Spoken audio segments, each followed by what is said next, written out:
हमारे साथ में प्रोफेसर अंशु जोशी जुड़ी हुई हैं स्कूल ऑफ इंटरनेशनल स्टडीज से, जेएनयू से। बहुत स्वागत है आप दोनों लोगों का।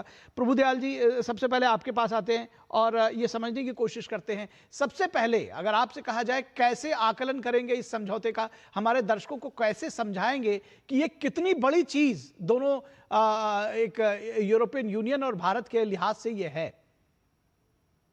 सबसे पहले तो मैं आपका शुक्रिया अदा करना चाहूंगा कि आपने अपने मुझे शो में बुलाया। आपका बहुत बहुत धन्यवाद। देखिए, ये जो इंडिया ईयू ट्रेड डील हुई है, इसको दोनों साइड्स ने कहा है कि ये मदर ऑफ ऑल डील्स है, कि इतनी बड़ी और इतनी इंपॉर्टेंट डील है। मेरे मेरे विचार में ये एक बहुत ही बड़ी गेम चेंजर है। इसका मतलब कि इससे कई चीजें हासिल होंगी जिनसे दोनों साइड्स को बहुत फायदा होगा। देखिए, ये 20 साल तक निगोशिएशंस चले हैं, उसके बाद ये अग्रीमेंट हुआ है। जी।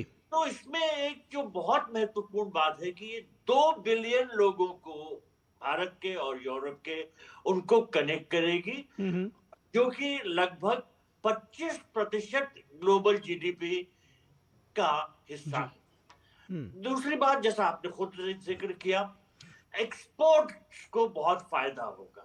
हमारे जो एक्सपोर्ट्स हैं यूरोप को, वो अभी करीब 130 से 135 बिलियन सालाना है, और ये उम्मीद लगाई जा रही है कि ये बढ़ के 250 से लेकर 270 बिलियन हो जाएंगे 5 साल के करीब।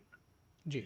और जैसा आपने भी ये कहा कि इसमें जो बहुत से टेक्सटाइल रिलेटेड सेक्टर्स हैं, अपैरल, फुटवेयर, इनसे जो न्यू जॉब्स क्रिएट होंगी, और ये अंदाजा लगाया जा रहा है कि 10 लाख से ज्यादा इससे नई जॉब्स क्रिएट हो सकते हैं। फिर देखिए, एक बहुत बड़ी बात है कि जिस ग्लोबल कॉन्टेक्स्ट में ये एग्रीमेंट हुआ है, वो अपने आप में भी बहुत महत्वपूर्ण है। एक तो यूनाइटेड स्टेट्स की तरफ से जो ये टैरिफ्स लगाए जा रहे हैं, इससे हम भी बहुत नाराज हैं और यूरोपियन यूनियन भी परेशान है। इसके अलावा दोनों साइड्स चीन पे जो बढ़ती हुई डिपेंडेंस है, उसको कम करना चाहते हैं।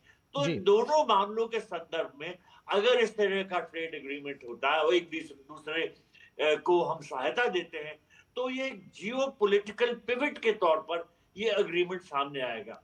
देखिए, इसके अलावा मैं एक और चीज कहना चाहूंगा कि ये एग्रीमेंट ट्रेड से बहुत आगे बढ़ के चीजें हासिल कर रहा है। पहली बात तो ये डिफेंस एंड सिक्योरिटी पे इस एग्रीमेंट में जोर दिया गया है, और दूसरा जो मोबिलिटी से लेके बातें हैं, जो स्टूडेंट्स और प्रोफेशनल्स को भारत से यूरोप जाने की सहूलियत इस एग्रीमेंट के तहत मिलेगी, वो बहुत इंपॉर्टेंट है।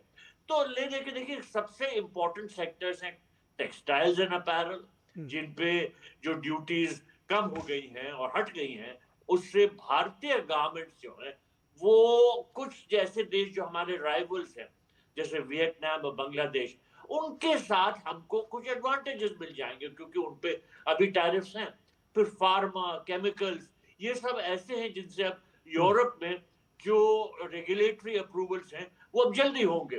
फिर आईटी सर्विसेज को बहुत फायदा होगा, और यूरोप को भी फायदा। देखिए, यूरोप को इंडिया के जितना बड़ा मार्केट है, उसमें automobiles, machinery, luxury goods, wine, spirits, इन सब के संदर्भ में उनको एडवांटेजेस मिलेंगे।